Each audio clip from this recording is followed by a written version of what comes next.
Kalau isinya teh keluar teh, isinya kopi keluar kopi, isinya apa, air keruh keluar keruh, air bening keluar bening. Kenapa? Karena apa yang ada di luar itu cerminan apa yang di dalam. Maka di bab ini apa yang disampaikan oleh Dhunnun al-Misri ini perlu kita bundeli 3 nasihat para ulama satu dengan yang lainnya. Siapa saja yang memperbaiki sarirahnya, Allah akan memperbaiki alaniyahnya. Maknanya siapa saja yang memperbaiki batinnya, Allah akan memperbaiki zahirnya. Jadi kalau batin kita perbaiki, insya Allah zahirnya juga akan baik. Kalau hati kita baik, insya Allah zahirnya juga baik. Kalau batin kita tunduk kepada Allah, maka zahirnya juga tunduk kepada Allah. Maka tidak benar ungkapan orang mengatakan saya tidak mau sholat tapi yang penting hati saya baik. Itu tidak mungkin.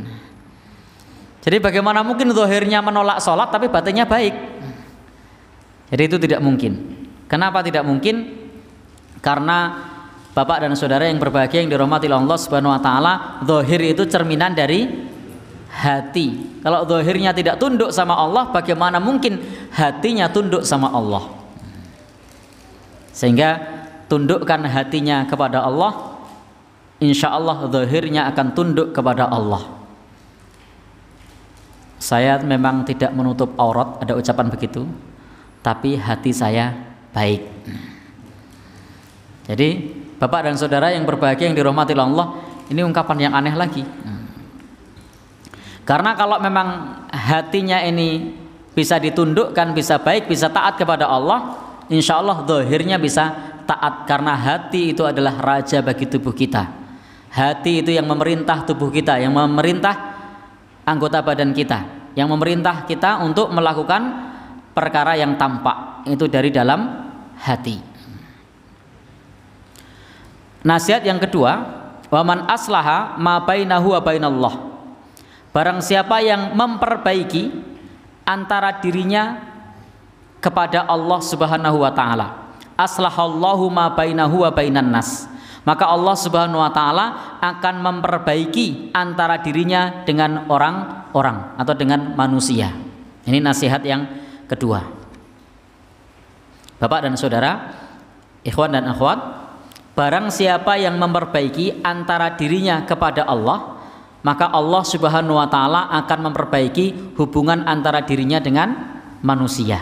Maka kalau kita menginginkan hubungan yang baik dengan tetangganya, hubungan yang baik dengan istrinya, hubungan yang baik dengan mertuanya, maka perbaikilah hubungannya kepada Allah. Insya Allah kalau kita punya hubungan baik kepada Allah, kita punya rasa takut kepada Allah, kita punya rasa roja harap kepada Allah, kita punya rasa cinta kepada Allah, insya Allah kita juga akan cinta dengan mertuanya, akan cinta dengan menantunya. Kenapa menantu dengan mertua sering congkrah? Kenapa suami dengan istri sering cekcok? Karena hubungannya kepada Allah tidak baik.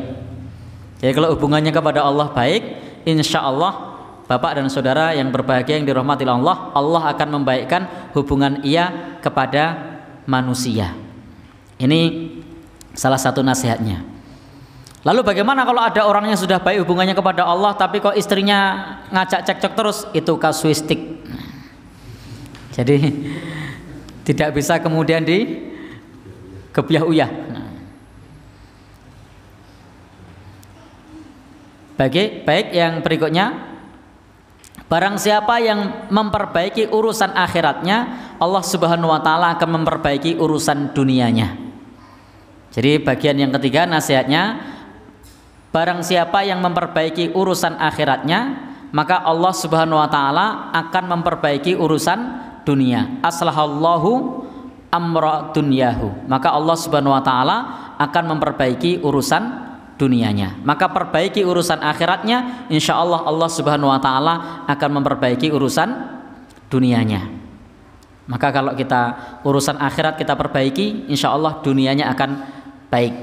Sholatnya ditertibkan, zakatnya ditertibkan, tauhidnya ditertibkan, bagaimana kita bertawakal hanya kepada Allah, bertauhid hanya kepada Allah Subhanahu wa taala, ibadah kita, salat yang 5 waktu, puasanya, dan seterusnya, urusan akhirat kita ditertibkan, insya Allah Allah Subhanahu Wa Taala akan memperbaiki urusan dunianya. Ini sebagai penutup kita di kesempatan ini, mudah-mudahan bermanfaat 3 perkara ini untuk kita pegangi betul-betul. Perbaiki urusan batin, Allah akan perbaiki zahir kita. Perbaiki hubungan kita kepada Allah, maka Allah Subhanahu Wa Taala akan memperbaiki hubungan kita kepada sesama manusia.